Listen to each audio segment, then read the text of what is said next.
সাতক্ষীরায় বেসরকারি সংস্থা আশার ফ্রি ফিজিওথেরাপি ক্যাম্প উদযাপন ও দোয়া অনুষ্ঠান। বুধবার 12 ফেব্রুয়ারি সকাল 11টায় আশার প্রতিষ্ঠাতা প্রেসিডেন্ট প্রয়াত মোহাম্মদ শফিকুল হক চৌধুরীর চতুর্থ মৃত্যুবার্ষিকী উপলক্ষে আশা সাতক্ষীরা জেলা আয়োজিত ফিজিওথেরাপি সেন্টারে দোয়া অনুষ্ঠান ও দিনব্যাপী ফ্রি ফিজিওথেরাপি সেবা প্রদান করা হয়।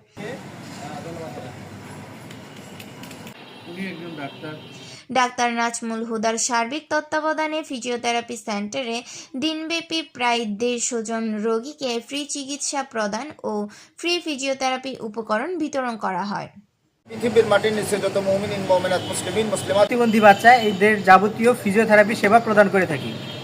আমরা জানি যে ওষুধ খেলে দেখা যায় যে 11:30 থেকে আমার একটা মিটিং আছে।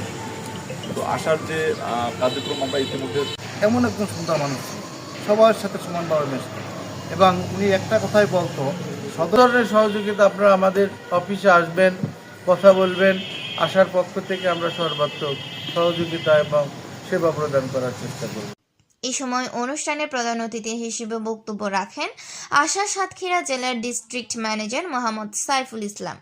তিনি বলেন, যে কোনো বিষয়ে যে কোনো ধরনের সহযোগিতার জন্য আপনারা আমাদের অফিসে আসবেন, কথা বলবেন। আশার পক্ষ থেকে আমরা যে কোনো সহযোগিতা করার চেষ্টা করব।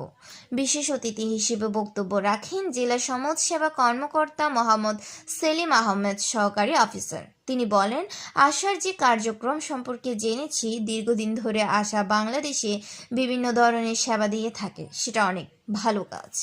এই সময় অনুষ্ঠানে আরও উপস্থিত ছিলেন খুলনা বিভাগীয় অ্যাকাউন্টস মনিটর বাদল কৃষ্ণ গণপতি, জেলার senior field auditor Mohammad Abul Kalam Dihidar, জেলা এএসআই মোহাম্মদ আরিফুল ইসলাম, সাতক্ষীরা সদর 1 ও 2 ব্রাঞ্চের এসবিএম মোহাম্মদ আবু সাইদ আব্দুস সাত্তার, এছাড়া সহকারী branch manager GM Farhad Hossain, Palash Kumar Das এবং সাধারণ জনগণ এই সময় উপস্থিত ছিলেন।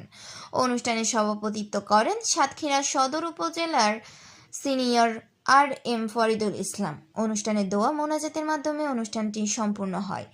দোয়া ও মোনাজাত করেন হাফিজ মাওলানা শাহাদাত হোসাইন, পেস ইমাম সিবি হসপিটাল জামে মসজিদ। আব্দুর রশিদ, ডাক বাংলা টিভি, সাতক্ষীরা।